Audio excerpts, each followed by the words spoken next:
Hello students, welcome back to WB education. কেমন আছো তোমরা? আশা করি তোমরা সবাই খুব ভালো আছো।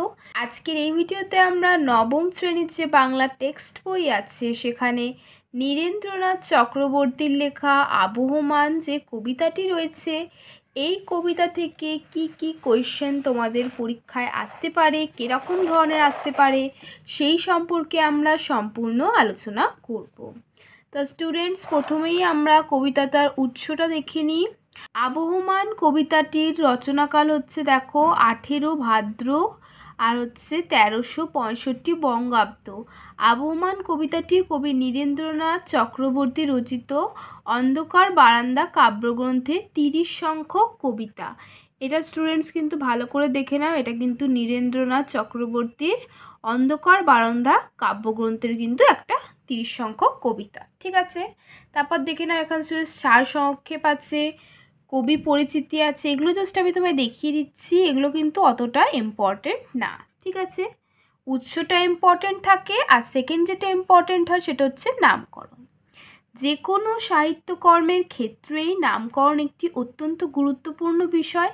নামের মধ্য দিয়ে পাঠকের মনে লেখাটি সম্পর্কে একটি ধারণা তৈরি করে দেওয়ার চেষ্টা করেছেন সাহিত্য স্রষ্টা। পাঠককে আকর্ষণ করার তাগিদ থেকেই স্রষ্টা তার সাহিত্যকর্মের নামকরণের দিকটি লক্ষ্য রাখেন। কবিতার ক্ষেত্রে সাধারণত বিষয়বস্তু, ভাব বা ব্যঞ্জনা অনুসারে নামকরণ করা হয়ে থাকে। নীরেন্দ্রনাথ চক্রবর্তী রচিত আলোচ্য কবিতাটির নাম আবহমান। আবহমান শব্দটির আক্ষরিক অর্থ হলো ক্রমাগত বা চিরপ্রচলিত। সহজ কথায় যুগ যুগ ধরে একইভাবে চলে আসা যে কোনো কিছুকেই আবহমান বলা হয়। আবহমান কবিতায় কবি গ্রাম বাংলার মানুষের দুঃখ কষ্টকে ভরা প্রাকৃতিক ছায়ায় লালিত জীবনের চিরন্তন ছবিকে নিপুণ তুলিতে এঁকেছেন। সুদূর অতীতে মানুষ সুজলা সুফলা শস্য শ্যামলা বাংলাকে ভালোবেসে এখানেই বসতি বানিয়েছিল। আবহমান কবিতায় লাউ মাচার প্রতীকের মধ্য দিয়ে সেই সহজ সুন্দর গ্রাম জীবনকেই তুলে ধরা হয়েছে। কবি এই লাউ মাচার পাশে গিয়ে দাঁড়াতে বলেছেন, কারণ সেখান থেকেই নাগরিক জীবনে ক্লান্ত মানুষ খুঁজে পেতে পারে শান্তির নিঃশ্বাস। মাটি আর হাওয়াকে ভালোবেসে মানুষ তাই গিয়ে দাঁড়ায় সেই প্রকৃতির কাছে। ঘাসের গন্ধ মেখে আর সারা রাত তারায় তারায় স্বপ্ন এঁকে রেখে মানুষ প্রকৃতির সঙ্গে একাত্ম হয়। অসংখ্য বাধা বিপত্তির মধ্যেও এদেশের মানুষ প্রকৃতির সঙ্গে একাত্ম হয়ে হাসি মুখে দুচোখে নতুন জীবনের স্বপ্ন এঁকে বংশানুক্রমে তার জীবন প্রবাহকে সচল রেখেছে। এই গ্রাম্য প্রকৃতির দ্বারা লালিত জীবন থেকেই সুখ খুঁজে নিয়ে নতুন করে বাঁচার স্বপ্নকে আঁকড়ে ধরে এগিয়ে চলে নাগরিক জীবনের ক্লান্ত মানুষ। যুগ যুগ ধরে বয়ে চলা বাংলার গ্রাম জীবন, তার প্রকৃতি আর তার কাছে মানুষের ঋণের কাহিনী এই কবিতায় নিপুণভাবে তুলে ধরেছেন কবি। তাই বলা যায় কবিতাটির আবহমান নামটি অসাধারণ, ব্যঞ্জনাধর্মী এবং যথাযথ। এবারে দেখো স্টুডেন্টস, এখানে শব্দার্থ টিকা আছে, মানে তোমাদের কবিতাতে যেই শব্দগুলোর অর্থ একটু হার্ড সেগুলো লেখা আছে, এগুলো একটু তোমরা দেখে নাও। এবারে আমরা মুভ করছি এমসিকিউ। এমসিকিউগুলো তোমাদের পরীক্ষার জন্য ইম্পর্টেন্ট, সেগুলো দেখো। যা গিয়ে ওই ড্যাশ তোরা দাঁড়া, উত্তরটা কী হবে? উঠানে। আবহমান কবিতায় কবি কার পাশে গিয়ে দাঁড়াতে বলেছেন? লাউ মাচার। ছোট্ট একটা ফুল দুলছে সন্ধ্যার বাতাসে।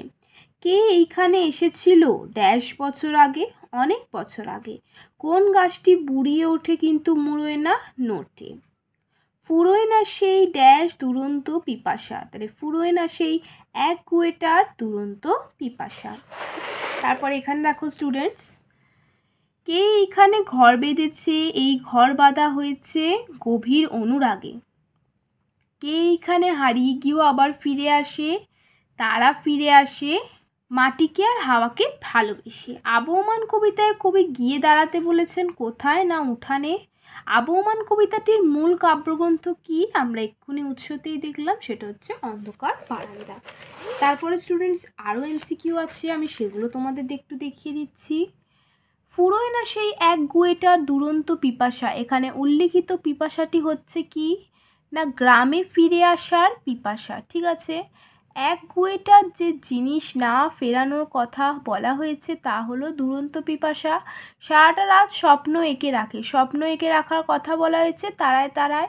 নেভে না তার, কি নেবে না? যন্ত্রণা।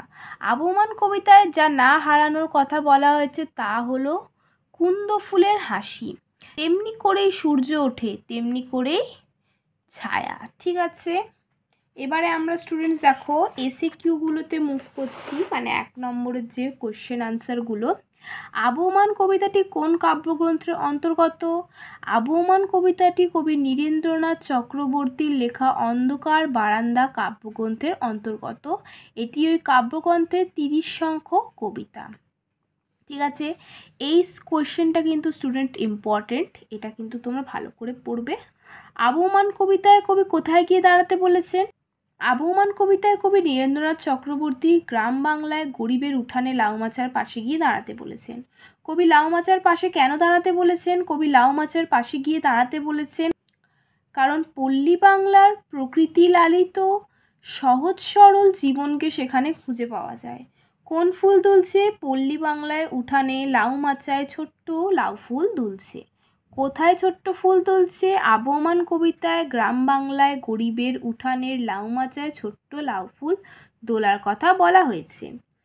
লাউ ফুল কখন দোলে? সন্ধ্যার মৃদুমন্দ বাতাসে লাউ ফুল দোলে। আবহমান কবিতায় অনেক বছর আগে কার আসার কথা বলা হয়েছে? আবহমান কবিতায় অনেক বছর আগে বাংলায় আশ্রয়ের খোঁজে মানুষের আসার কথা বলা হয়েছে যারা এদেশেরই বাসিন্দা হয়ে গেছে। আবহমান কবিতায় বাংলার ভূখণ্ডে এসে মানুষ কি করেছিল বলা হয়েছে? বাংলার ভূখণ্ডে এসে মানুষ এই দেশকে নিবিড়ভাবে ভালোবেসে এখানেই ঘর বেঁধে বাস করতে শুরু করেছে। আবহমান কবিতায় মানুষের হারিয়ে গিয়েও আবার কেন ফিরে আসার কথা বলা হয়েছে? গ্রাম বাংলার মাটিকে তার জলহাওয়াকে ভালোবাসে বলেই মানুষ হারিয়ে গিয়েও আবার বাংলার বুকে ফিরে আসে। এই মাটিকে এই হাওয়াকে আবার ভালোবাসে। আবার শব্দটি ব্যবহারের যুক্তি কি? প্রকৃতির বুকে মানুষ একদিন বন কেটে বসতি করেছিল, নাগরিক ক্লান্তিতে মানুষ পড়ে সেই প্রকৃতির কাছে ফিরে যেতে চেয়েছে। আবার শব্দটিতে তারই ব্যঞ্জনা রয়েছে। কবির মতে কোন গাছ বুড়িয়ে গেলেও শেষ পর্যন্ত মুড়োয় না? কবির মতে নোটে গাছ বুড়িয়ে গেলেও শেষ পর্যন্ত মুড়োয় না। নোটে গাছটা বুড়িয়ে ওঠে কিন্তু মুড়োয় না। মুড়োয় না বলতে কি বোঝানো হয়েছে? মুড়োয় না বলতে বোঝানো হয়েছে যে কখনোই শেষ হয় না। ঠিক আছে, তারপরে দেখো স্টুডেন্টস, আবহমান কবিতায় মানুষের কোথায় হারিয়ে গিয়েও আবার কোথায় ফিরে আসার কথা বলা হয়েছে? উত্তরটা লিখবে। আবহমান কবিতায় বলা হয়েছে গ্রাম বাংলার নতুন প্রজন্মের মানুষরা নাগরিক যন্ত্র সভ্যতায় হারিয়ে গিয়েও আবার বাঁচার জন্য গ্রাম বাংলার বুকেই ফিরে আসে। এমসিকিউ এসিকিউগুলো কিন্তু সেভাবে সঠিকভাবে বেছে দেওয়া যায় না যে স্কুলের পরীক্ষায় কি আসবে, কারণ প্রত্যেকের স্কুল আলাদা। তো স্কুলের পরীক্ষায় এমসিকিউ অথবা এসিকিউগুলো কিন্তু স্টুডেন্টস তোমরা সবগুলোই পড়বে। আবহমান কবিতায় কাকে একগুঁয়ে বলা হয়েছে? যে মানুষ তার নাগরিক জীবনকে পিছনে ফেলে গ্রাম এবং মাটির কাছাকাছি বারবার ফিরে আসে তাকেই একগুঁয়ে বলা হয়েছে। সারাটা দিন আপন মনে কি করার কথা বলা হয়েছে? সারাটা দিন আপন মনে ঘাসের গন্ধ মাখার কথা বলা হয়েছে। আবহমান কবিতায় কার যন্ত্রণা নেবে না? আবহমান কবিতায় গ্রাম এবং প্রকৃতি থেকে বিচ্ছিন্ন মানুষের যন্ত্রণা নেবে না। নেবে না তার যন্ত্রণা। কিসের যন্ত্রণা? কবি নীরেন্দ্রনাথ চক্রবর্তীর আবহমান কবিতায় গৃহীত প্রশ্নোত্থিত অংশে প্রকৃতি থেকে বিচ্ছিন্নতার যন্ত্রণার কথা বলা হয়েছে। দুঃখ হয় না বাসি, দুঃখবাসী হয় না কেন? প্রকৃতির সঙ্গে মানুষের বিচ্ছিন্নতার যন্ত্রণা কখনো মানুষ ভুলতে পারে না বলেই দুঃখবাসী হয় না। এবারে স্টুডেন্টস দেখো এখানে আরও কয়েকটা এসিকিউ আছে। সেটা হচ্ছে আবহমান কবিতায় কি হারায় না? আবহমান কবিতায় বাগান থেকে কুন্দু ফুলের হাসি। আবহমান কবিতায় বাগান থেকে কুন্দু ফুলের হাসি হারায় না। যা গিয়ে উঠানে তোর দাঁড়া লাউ মাচাটার পাশে। কবিতায় এই অংশটি কতবার ব্যবহার করা হয়েছে? তাহলে এই পংক্তিটি 4 বার ব্যবহার করা হয়েছে, মানে এই যে লাইনটা আছে। ঠিক আছে স্টুডেন্টস, এবারে আমরা দেখো 3 নম্বরের কোশ্চেনে মুভ করছি। এবারে দেখো 3 নম্বরের দুটো কোয়েশ্চেন কিন্তু ইম্পর্টেন্ট, এগুলো কিন্তু প্রত্যেকটা স্কুলের পরীক্ষাতেই আসতে পারে। যেটা হচ্ছে নোটে গাছটা বুড়িয়ে ওঠে কিন্তু মুড়োয় না, পঙ্ক্তিটি ব্যাখ্যা করো। অথবা এভাবেও কোয়েশ্চেন আসতে পারে যে নোটে গাছটা বুড়িয়ে উঠেও মুড়োয় না কেন। নীরেন্দ্রনাথ চক্রবর্তী তার আবহমান কবিতায় দেখিয়েছেন যে একসময় মানুষ নিবিড় ভালোবাসায় ঘর বেঁধেছিল গ্রাম বাংলায়। পরবর্তীকালে গ্রাম সভ্যতার সমৃদ্ধি নষ্ট হয়ে যায় নাগরিক সভ্যতার আগ্রাসনে, কিন্তু প্রকৃতি সেখানে নিজের হাতে একইভাবে সাজিয়ে রাখে।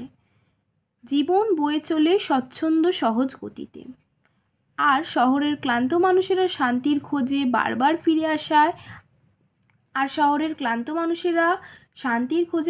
ফিরে আসে গ্রাম বাংলার বুকে। নোটে গাছটা বুড়িয়ে ওঠে কিন্তু মুড়োয় না, অর্থাৎ তার গ্রহণযোগ্যতা শেষ হয় না। আরেকটা কোয়েশ্চেন কি, কে এখানে হারিয়ে গিয়েও আবার ফিরে আসে, কার কথা বলা হয়েছে, পঙ্ক্তিটির তাৎপর্য বিশ্লেষণ করো।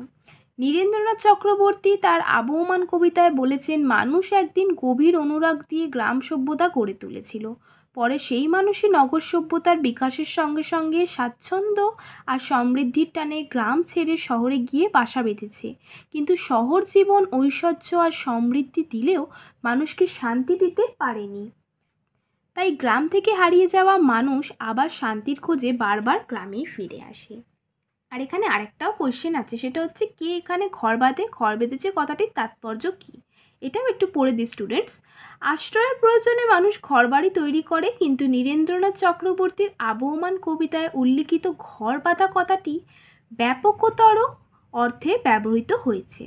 এর অর্থ শুধু ইট কাঠ পাথর দিয়ে বাসস্থান তৈরি হয় না, এর ভিতর তৈরি হয় স্নেহ মমতা মাখা সম্পর্কের উষ্ণতা দিয়ে এবং আপন করে নেওয়ার চেষ্টা থেকে। বাংলায় আসা মানুষজন সেভাবেই এদেশকে ভালোবেসে এখানে ঘর পেতেছে। আমার স্টুডেন্টস আরও 4টা কোয়েশ্চেন আছে। ফুরোয় না তার যাওয়া এবং ফুরোয় না তার আসা, একথা বলতে কবি কী বোঝাতে চেয়েছেন? নগর সভ্যতার সৃষ্টির সঙ্গেই মানুষের গ্রাম থেকে শহরের উদ্দেশ্যে চলার এক ধারাবাহিক প্রক্রিয়া। সুখ স্বাচ্ছন্দ্যের খোঁজে মানুষের এই চলা অবিরাম, কিন্তু ফিরে আসার প্রক্রিয়াও এর মধ্যে স্পষ্ট হয়ে থাকে। যন্ত্র সভ্যতার চাপে ক্লান্ত অবসন্ন মানুষ চায় অবসর, তখনই সে ফিরে আসে গ্রামে। প্রকৃতির সহজ কোলে লালিত জীবনধারার সংস্পর্শে সেই নাগরিক মানুষ পেতে চায় মুক্তির নিঃশ্বাস। এভাবেই অবিরাম যাওয়া আসা চলতেই থাকে। আর যে কোয়েশ্চেনটা পরীক্ষায় আসতে পারে সেটা দেখো স্টুডেন্ট, সারাটা দিন আপন মনে ঘাসের গন্ধ মাখে, কে কেন ঘাসের গন্ধ মাখে? নীরেন্দ্রনাথ চক্রবর্তীর আবহমান কবিতায় যে মানুষ শহর জীবনে ক্লান্ত হয়ে পড়ে আর তার সমৃদ্ধি আর সচ্ছলতার আড়ালে থাকে গ্রাম জীবনে ফিরে আসার প্রবল ইচ্ছা, এখানে তার কথাই বলা হয়েছে। নাগরিক মানুষের মনের মধ্যে গ্রামে ফিরে আসার অকুলতা, এই অকুলতাকেই কবি বলেছেন একগুঁয়েটা দুরন্ত পিপাসা। এই পিপাসাতেই সে সারাদিন প্রকৃতি আর গ্রামের সান্নিধ্য পাওয়ার আশাকে বাঁচিয়ে রাখে, আপন মনে ঘাসের গন্ধ মাখে। এই কথাটির মধ্য দিয়ে মানুষের প্রকৃতির প্রতি চিরকালের আকর্ষণকে বোঝানো হয়েছে। তারপরে আরেকটি ইম্পর্টেন্ট কোয়েশ্চেন দেখো, এখনও সেই ফুল দুলছে, পঙ্ক্তিটিতে ব্যবহৃত এখনও শব্দটির তাৎপর্য কী? নীরেন্দ্রনাথ চক্রবর্তীর আবহমান কবিতায় গ্রাম বাংলার প্রকৃতি এবং জীবনের চিরকালীনতাকে বোঝানো হয়েছে। এক সময় গভীর অনুরাগে মানুষ সেখানে বসতি তৈরি করেছিল, যে মাটি আর হাওয়াকে ভালোবেসে গড়ে উঠেছিল গ্রাম সভ্যতা। সময়ের সঙ্গে সঙ্গে তার গৌরব নষ্ট হয়ে গেলেও প্রকৃতির সৌন্দর্যের গরিমা একই রকম রয়ে গেছে। এখনও সেই ফুল দুলছে কথাটির মধ্য দিয়ে গ্রাম জীবন ও গ্রাম প্রকৃতির সেই চিরকালীনতাকেই বোঝানো হয়েছে। আর এখানে দেখো স্টুডেন্টস আরেকটা 3 নম্বরের কোশ্চেন আছে, যেটা হচ্ছে হারায় না তার বাগান থেকে কুন্দ ফুলের হাসি, পঙ্ক্তিটির মধ্য দিয়ে কবি কোন জীবন সভ্যতাকে তুলে ধরেছেন? নীরেন্দ্রনাথ চক্রবর্তীর আবহমান কবিতায় কবি গ্রাম বাংলার সহজ সরল জীবনধারার কথা তুলে ধরেছেন। প্রকৃতি লালিত এই জীবনধারা গ্রামের মধ্যে চিরকাল ধরে বজায় রেখেছে, সেখানে দুঃখ যন্ত্রণা থাকলেও প্রকৃতির স্নিগ্ধতা কোনোভাবেই বিঘ্নিত হয় না। জীবনের সহজ প্রবাহ এবং প্রকৃতির সৌন্দর্যের এই চিরকালীনতাকেই বোঝাতে হারায় না তার বাগান থেকে কুন্দ ফুলের হাসি কথাটি ব্যবহার করা হয়েছে। ঠিক আছে স্টুডেন্টস, এবারে দেখো 5 নম্বরের কোয়েশ্চেন কিরকম আসতে পারে। নেভে না তার যন্ত্রণা যে দুঃখ হয় না বাসি, এখানে যা যন্ত্রণার কথা বলা হয়েছে তার যন্ত্রণা কেন নেবে না, আর দুঃখ হয় না বাসি বলতে কি বোঝানো হয়েছে। নীরেন্দ্রনাথ চক্রবর্তীর আবহমান কবিতায় গ্রাম বাংলার দরিদ্র মানুষের যন্ত্রণার কথা বলা হয়েছে। দরিদ্র মানুষ প্রজন্মের পর প্রজন্ম ধরে তার দারিদ্র্যের যন্ত্রণা আর দুঃখ বয়ে চলে, তাই তা কখনোই নেবে না বা শেষ হয় না। গ্রামের হতদরিদ্র মানুষের জীবন সংগ্রাম অত্যন্ত কঠোর, অভাব অনটন তাদের জীবনের নিত্যসঙ্গী। তা ভাত কাপড়টুকুর সংস্থান করতেও তাদের উদয়াস্ত পরিশ্রম করতে হয়। যুগ যুগ ধরে গ্রাম বাংলার মানুষের এই জীবনছিরির কোনো পরিবর্তন হয় না। দরিদ্র মানুষকে যে শুধু দারিদ্র্যের সঙ্গে লড়াই করতে হয় তা নয়, তাদের উপর সামাজিক শোষণ এবং অত্যাচারও চলে সীমাহীনভাবে। তাই তাদের জীবনে দুঃখ দুর্দশা কখনো পুরনো অর্থাৎ বাসি হয় না। তাদের বাগানে কুন্দ ফুলের হাসি যেরম সত্য, তেমনি সত্যই যন্ত্রণা আর রোজকার দুঃখের জীবন। প্রতিদিন তাদের জীবনে নিত্য নতুন বা টাটকা দুঃখের অফুরন্ত যোগান থাকে। এক দুঃখের রাত ভোর হলে তারা আরেকটি দুঃখের দিনকে প্রত্যক্ষ করে। এই দুঃখময় জীবনের পথ চলা তাই তাদের কখনোই শেষ হয় না।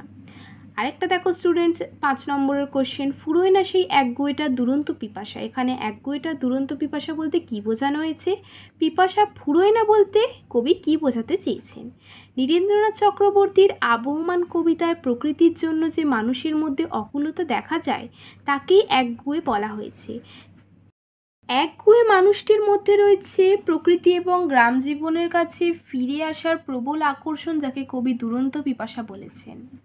একসময় গ্রাম জীবনকে নিবিড়ভাবে ভালোবেসে মানুষ তার বসতি তৈরি করেছিল। বাংলার মাটিকে হাওয়াকে ভালোবেসে তারা ঘর বেঁধেছিল। উঠোনের লাউ মাচায় ছোট্ট ফুল ছিল সেই সযত্নে লালিত জীবনের প্রতীক। পরবর্তীকালে নগর সভ্যতার বিকাশের সঙ্গে সঙ্গে স্বাচ্ছন্দ্য এবং সুখের সন্ধানে মানুষ শহরমুখী হয়, কিন্তু শহর জীবন তাকে অর্থ সম্পদের অধিকারী করলেও সুস্থভাবে বেঁচে থাকার সন্ধান দিতে পারে না। গ্রাম ও প্রকৃতির কাছে ফিরে যাওয়ার তাগিদটা কি না, ক্লান্তি আর অবসন্নতা ঘিরে ধরে মানুষকে। যন্ত্রসভ্যতার দমবন্ধ করা চাপে হাঁপিয়ে ওঠে মানুষ, ফলে তার মধ্যে তীব্র হয় ফিরে আসার আরতি। গ্রাম জীবনের সরলতা আর প্রকৃতির সহজতা তার মধ্যে এই ফিরে আসার আকর্ষণ তৈরি করে। মাটিকে হাওয়াকে ভালোবেসে ফিরে আসা তাই চলতেই থাকে। সারাদিন আপন মনে ঘাসের গন্ধ মেখে আর সারা রাত তারায় তারায় স্বপ্ন এঁকে প্রকৃতির কাছে ফিরে আসার যে আকাঙ্ক্ষা তা মানুষের মনে চিরকালীন, তা কখনোই ফুরোয় না। ঠিক আছে স্টুডেন্টস, আর এখানে আরও কয়েক ধরনের 5 নম্বরের প্রশ্ন আসতে পারে, সেগুলোও তোমাদের একটু আমি দেখিয়ে দিই। দেখো, ফুরোয় না তার কিছুই ফুরোয় না, এখানে কি না ফুরোনোর কথা বলা হয়েছে। নীরেন্দ্রনাথ চক্রবর্তীর আবহমান কবিতায় প্রকৃতির কাছে ফিরে যাওয়ার জন্য মানুষের যে চিরকালীন আকাঙ্ক্ষা তা না ফুরোনোর কথা এখানে বলা হয়েছে। কেন কিছুই ফুরোয় না? অনেক বছর আগে মানুষ যখন গ্রাম বাংলায় এসেছিল এবং ঘর বেঁধেছিল, তখন তার সেই চেষ্টার সঙ্গে যুক্ত ছিল গভীর ভালোবাসা। এ দেশের মাটি বাতাসের সঙ্গে একাত্মতা অনুভব করেছিল সে। ক্লান্ত নাগরিক জীবন। কিন্তু পরবর্তীকালে মানুষ ক্রমশ শহরমুখী হয়েছে। নগর সভ্যতার সুযোগ সুবিধা স্বাচ্ছন্দ্য তাকে আকৃষ্ট করছে। শহর জীবনে মানুষ সমৃদ্ধি পেলেও শান্তি পায়নি, বরং যন্ত্র সভ্যতার ক্রমাগত চাপে সে ক্লান্ত হয়ে পড়ে। ক্লান্তি মুক্তির জন্য প্রকৃতি তার আশ্রয় হয়ে ওঠে। বাংলার প্রকৃতি আর সেই প্রকৃতির ছন্দে কাঁথা জীবন, সে যেন যখনই সুযোগ পায় আবার ফিরে আসে এই প্রকৃতি লালিত জীবনে। তার আশার পটভূমি তৈরি করে রাখে উঠোনের লাউ মাচা, সন্ধ্যার বাতাসে দুলতে থাকা ছোট্ট ফুল। প্রকৃতির কাছে ফিরে যাওয়া জীবনের চেনা ছন্দে ফিরে আসার পরিপ্রেক্ষিতেই কবির মনে হয়েছে কোনো কিছুই শেষ হয়ে যায় না। বাগানের কুন্দ ফুলের হাসি থেকে শুরু করে সূর্য ওঠা, ধীরে ধীরে ছায়া নামা, সন্ধ্যাবেলা নদীর বাতাসে বয়ে চলা, কিছুই শেষ হয় না। যেমন শেষ হয় না সেই প্রকৃতির কাছে ফিরে আসার জন্য মানুষের অকুলতা। আরেকটা দেখো, এই মাটিকেই হাওয়াকে আবার ভালোবাসে। এই মাটি হাওয়াকে আবার ভালোবাসার কারণ কি? নীরেন্দ্রনাথ চক্রবর্তীর আবহমান কবিতাটি নিজের শিকড়ের খোঁজে মানুষের অনিঃশেষ পথ চলার কাহিনী। সভ্যতার শুরুতে অরণ্যবাসী মানুষ বন কেটে বসতি করেছিল, তৈরি করেছিল তার গ্রাম সভ্যতা, ঘর বেঁধেছিল নিবিড় অনুরাগে। সেই মানুষই ধীরে ধীরে নাগরিক হয়েছে। বিচ্ছেদ সত্ত্বেও প্রকৃতির প্রতি টান। কবিতায় লাউ মাচার প্রতীকের মধ্য দিয়ে সহজ সুন্দর গ্রাম জীবনকেই তুলে ধরা হয়েছে। কবি লাউমাচার পাশে গিয়ে দাঁড়াতে বলেছেন, সেখান থেকেই নাগরিক জীবনে ক্লান্ত মানুষ খুঁজে পেতে পারে শান্তির নিঃশ্বাস। মাটি আর হাওয়াকে ভালোবেসে মানুষ তাই গিয়ে দাঁড়ায় সেই প্রকৃতির কাছে। ঘাসের গন্ধ মেখে আর সারা রাত তারায় তারায় স্বপ্ন এঁকে রেখে মানুষ প্রকৃতির সঙ্গে একাত্ম হয়। কিন্তু শহর জীবনে ব্যস্ততা এবং কৃত্রিমতায় ক্লান্ত মানুষ নিজের মনের মধ্যে ধরে রাখতে চেয়েছে ঘাসের গন্ধ, তারায় ভরা আকাশে সে নিজের স্বপ্ন এঁকে রেখেছে। বাগান থেকে কুন্দ ফুলের হাসিকে মানুষ কখনো হারিয়ে যেতে দেখেনি। প্রকৃতি উজ্জীবক, প্রজন্ম থেকে অন্য প্রজন্মে সঞ্চারিত হয়েছে সেই দুরন্ত জীবন পিপাসা, চাকচক্যি বা আড়ম্বরের কৃত্রিমতায় নয়। মানুষ সুস্থভাবে বেঁচে থাকার জন্য জীবনকে তার সহজভাবে রূপ, রস, গন্ধ, স্পর্শ সহ উপলব্ধি করতে চেয়েছে। তাই প্রকৃতির কাছে তার ফলে আসা গ্রাম জীবনের কাছে ফিরে যাওয়ার তাগিদ উপলব্ধি করেছে সে। সেখানে লাউমাচায় সন্ধ্যার বাতাসে ছোট্ট একটা ফুল আজও দোলা খায়। সেই মাটিকে আর হাওয়াকে ভালোবেসে ফিরে যাওয়াটা যেন জীবনকে সুন্দরভাবে উপলব্ধি করা ও বেঁচে থাকার জন্য অবশ্য প্রয়োজনীয় হয়ে ওঠে। এবারে দেখো স্টুডেন্ট, সামগ্রিক বিষয়ভিত্তিক প্রশ্ন উত্তর। তো এই কোশ্চেনগুলো কিন্তু 5 নম্বরেরই হয়। প্রথমটা হচ্ছে আবহমান কবিতাটির নামকরণ কতদূর সার্থক সে বিষয়ে সংক্ষেপে আলোচনা করো। আমি কিন্তু ভিডিওর শুরুতেই তোমাদেরকে নামকরণটা দেখিয়েছি। তো তোমরা যদি এই কোশ্চেনটা তৈরি করো তাহলে তোমাদেরকে পুরো নামকরণের অংশটাই লিখতে হবে, কারণ এতে 5 নম্বর আছে। সেকেন্ড, আবহমান কবিতাটি প্রত্যেক মানুষের আত্ম অনুসন্ধানের কাহিনী আলোচনা করো, অথবা আবহমান কবিতা অবলম্বনে কবির মনোভঙ্গি ব্যাখ্যা করো, অথবা আবহমান কবিতার মূল ভাবনাটি সংক্ষেপে নিজের ভাষায় লেখো। এটা কিন্তু ইম্পর্টেন্ট কোশ্চেন, কারণ এটা কিন্তু সামগ্রিক বিষয়ভিত্তিক প্রশ্ন উত্তর। ঠিক আছে। মানুষের আত্মানুসন্ধানের কাহিনী, নীরেন্দ্রনাথ চক্রবর্তীর আবহমান কবিতাটি প্রত্যেক মানুষের তার শিকড়ের কাছে, উৎসের কাছে ফিরে যাওয়ার কাহিনী। একদিন মানুষ গভীর ভালোবাসা দিয়ে ঘর বেঁধেছিল গ্রাম বাংলায়। দেশের মাটি, জল, হাওয়ার প্রতি ছিল সেই ভালোবাসা। কিন্তু দিন এগিয়েছে, নগর সভ্যতার বিকাশের সঙ্গে সঙ্গে মানুষও শহরমুখী হয়েছে। কিন্তু এই শহর জীবনে মানুষ আরাম স্বচ্ছন্দ পেলেও মনের শান্তি পায়নি। যন্ত্র সভ্যতার দমবন্ধ বা জীবনযাত্রার ক্লান্তি আর অবসন্নতা গ্রাস করেছে তাকে। আর তখনই তৈরি হয় তার গ্রাম জীবনে ফিরে আসার ইচ্ছা। একসময় কবি কেটস নাইটিঙ্গেল পাখির গান শুনে স্বদেশে ফিরে এসেছিলেন। কবি অরুণ মিত্রের ঘরে ফেরার ক্ষেত্রে কার্য করেছিল দেশ জননীর আহ্বান। আর আবহমান কবিতায় উঠানে লাউমাচায় দুলতে থাকা ছোট্ট ফুল যেন ফিরে আসা মানুষকে স্বাগত জানানোর জন্য তৈরি হয়ে থাকে। যাওয়া এবং আসারই পর্বান্তরে স্পষ্ট হয়ে থাকে প্রকৃতি আর সহজ সরল জীবনকে কাছে পাওয়ার মানুষের পিপাসা। সারাদিন আপন মনে ঘাসের গন্ধ মেখে আর সারা রাত তারায় তারায় স্বপ্ন এঁকে মানুষের বেঁচে থাকাই আলোচ্য কবিতাটির বিষয়। এ আসলে ক্লান্তি, অবসন্নতাকে অতিক্রম করে প্রতিটি মানুষের নিজেকে খুঁজে পাওয়ার চেষ্টা। লাস্ট, আবহমান কবিতায় কবি নীরেন্দ্রনাথ চক্রবর্তী বারবার যে কয়েকটি পংক্তির ব্যবহার করেছেন তার প্রাসঙ্গিকতা আলোচনা করো। নীরেন্দ্রনাথ চক্রবর্তী তার আবহমান কবিতায় 6টি পংক্তিকে একাধিকবার ব্যবহার করেছেন। কি? পংক্তিগুচ্ছ 1, যা গিয়ে উঠোনে তোর দাঁড়া লাউমাচাটার পাশে, ছোট্ট একটা ফুল দুলছে, ফুল দুলছে, ফুল সন্ধ্যার বাতাসে। আবহমান কবিতাটি আসলে মানুষের তার উৎসের কাছে ফিরে যাওয়া চিরকালীন আকুলতার প্রকাশ। এই উৎস হলো তার ফেলে আসা গ্রাম জীবন। একসময় তার পূর্বপুরুষেরা অরণ্য জীবনের অবসান ঘটিয়ে এই গ্রাম সভ্যতার প্রতিষ্ঠা করেছিল। আজ আর শহরের ক্লান্তি আর অবসন্নতার অবসান ঘটাতে এই গ্রামই একমাত্র আশ্রয় হতে পারে। সেখানে লাউমাচার পাশে সন্ধ্যার বাতাসে ছোট্ট একটা ফুল দুলছে, এটা যেন নির্মল বেঁচে থাকার ইঙ্গিত। কবিতায় ফিরে যাওয়ার বার্তাকে স্পষ্ট করতে মোট 4বার এই পংক্তিগুচ্ছকে ব্যবহার করা হয়েছে। পংক্তিগুচ্ছ 2 কি? ফুরোয় না তার কিছুই ফুরোয় না, নোটে গাছটা বুড়িয়ে ওঠে কিন্তু মুড়োয় না। গ্রাম জীবনে মানুষের নিজের শিকড়ের কাছে ফিরে যাওয়ার তাগিদ শেষ হয় না, তাই মনের মধ্যে সে ঘাসের গন্ধ মাখতে থাকে। সমস্ত রাত ধরে তারায় তারায় স্বপ্ন আঁকতে থাকে। তার বাগান থেকে কুন্দ ফুলের হাসি কখনো হারিয়ে যায় না। ফিরে যাওয়া দুরন্ত পিপাসা যেমন শেষ হয় না, সেরকম গ্রাম জীবনে কখনোই ফুরোয় না প্রকৃতির সজীবতা।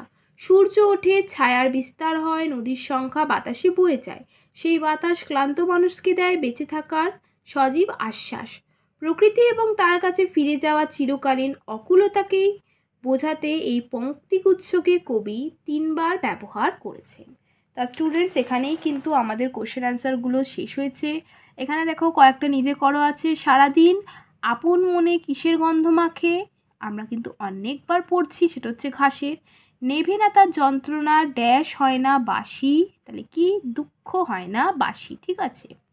আর একটা দেখো, বাগান থেকে কোন ফুলের হাসি হারায় না, কুন্দ ফুলের। সন্ধ্যা শব্দের অর্থ কি, অপরাহ্ন, সন্ধ্যাকালীন, প্রাকসন্ধ্যা না সায়াহ্ন, অবশ্যই সন্ধ্যাকালীন, ঠিক আছে। আবুমান কবিতায় লাউ মাচাটি ছিল কোথায়, না উঠানে। তাহলে দেখো স্টুডেন্টস, ভালো করে যদি তোমরা এই কোশ্চেন অ্যান্সারগুলো পড়ে নাও, অথবা যদি তোমরা এই ভিডিওটা মন দিয়ে ভালোভাবে দেখে নাও, তাহলে কিন্তু এগুলো তোমাদের জন্য খুবই ইজি হয়ে যাবে। এখানে দেখো, এখানেও কয়েকটা দেওয়া আছে ওয়ার্কশিট, এগুলো আমি তোমাদের স্টুডেন্টস দেখিয়ে দিলাম। এগুলো কিন্তু তোমরা খুঁজে খুঁজে ভালোভাবে করতে পারো, এতে কী হবে, তোমাদের আরেকটু বেশি শেখা হবে। আর স্টুডেন্টস, তোমাদের জন্য যে অ্যাকচুয়াল সাজেশন সেটা হচ্ছে কবিতাটা ভালো করে পড়বে। সব কোয়েশ্চেন আনসার কিন্তু মুখস্থ করা প্রত্যেকের পক্ষে সম্ভব না, আর আমরা কেউই পারবো না। তো সেটার জন্য কি আমাদেরকে যে কবিতাটা আছে সেটা ভালো করে পড়তে হবে, সেটা ভালো করে বুঝতে হবে। তাহলেই কিন্তু স্টুডেন্টস তোমরা শর্ট কোয়েশ্চেন হোক, এমসিকিউ হোক, আর বড় কোয়েশ্চেন, সেগুলো সবই পারবে। তো আশা করি স্টুডেন্টস ভিডিওটা বুঝতে কোনো অসুবিধা হয়নি। তাও যদি কোনো জায়গায় কোনো অসুবিধা হয় আমায় কিন্তু কমেন্টে জানাতে ভুলবে না। ভিডিওটা ভালো লাগলে লাইক করবে, চ্যানেলটাকে সাবস্ক্রাইব করার সাথে সাথে বেল নোটিফিকেশানটাকেও কিন্তু অলে প্রেস করে দিও। এই ভিডিওটা যতটা পারবে নিজের বন্ধু বান্ধবদের কিন্তু শেয়ার করবে স্টুডেন্টস। থ্যাংক ইউ চ্যানেলে ভিজিট করার জন্য।